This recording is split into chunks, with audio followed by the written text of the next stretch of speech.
Genius one. এত সুন্দর জিনিস, এত বড় সংগঠনের দায়িত্ব পেয়েছে, এই জন্য উনি পেয়েছে এরকম জিনিয়াস ওয়ান।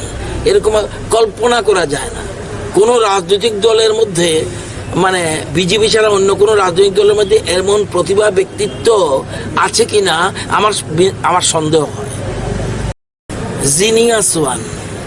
এত সুন্দর জিনিস, এত বড় সংগঠনের দায়িত্ব পেয়েছে, এই জন্য উনি পেয়েছে এরকম জিনিয়াস ওয়ান। এরকম কল্পনা করা যায় না। কোনো রাজনৈতিক দলের মধ্যে, মানে বিজেপি ছাড়া অন্য কোনো রাজনৈতিক দলের মধ্যে এমন প্রতিভা ব্যক্তিত্ব আছে কিনা আমার সন্দেহ হয়। Genius one.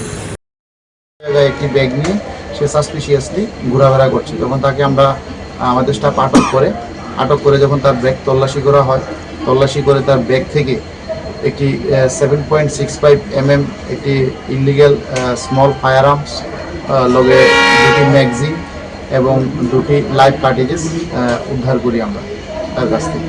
ওর নাম কি এবং ওর বাসা কি? হ্যাঁ, ওর নাম সুব্রত দত্ত। ওর বাড়ি সিপাহীজলা ডিস্ট্রিক্টের মধুপুর এরিয়াতে, মধুপুর থানার অন্তরে। এই যে বন্দুকটা পাওয়া গেছে, এটা কি মানে মেড ইন ইন্ডিয়া নাকি? না, এখন পর্যন্ত যে স্মল ফায়ার আর্মসটা পাওয়া গেছে এটার মধ্যে কোনো কোম্পানির নাম লেখা নেই। এখন আমরা এটা ইনভেস্টিগেশনের মাধ্যমে বের করবো এটা কোনো কোম্পানি মেড না হ্যান্ডমেড। প্রাথমিক তদন্তে কি আপনারা মনে করছেন?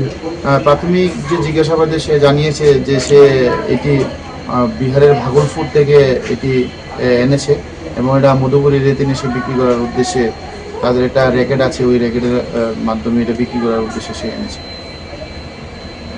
Genius one.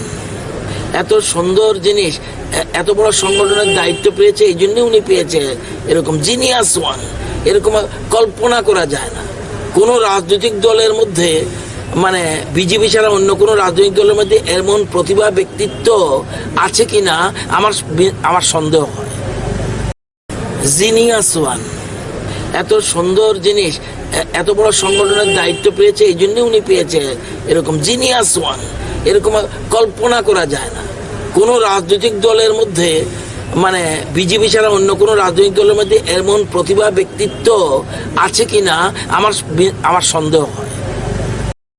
Genius one. এত সুন্দর জিনিস, এত বড় সংগঠনের দায়িত্ব পেয়েছে, এই জন্য উনি পেয়েছে এরকম জিনিয়াস ওয়ান।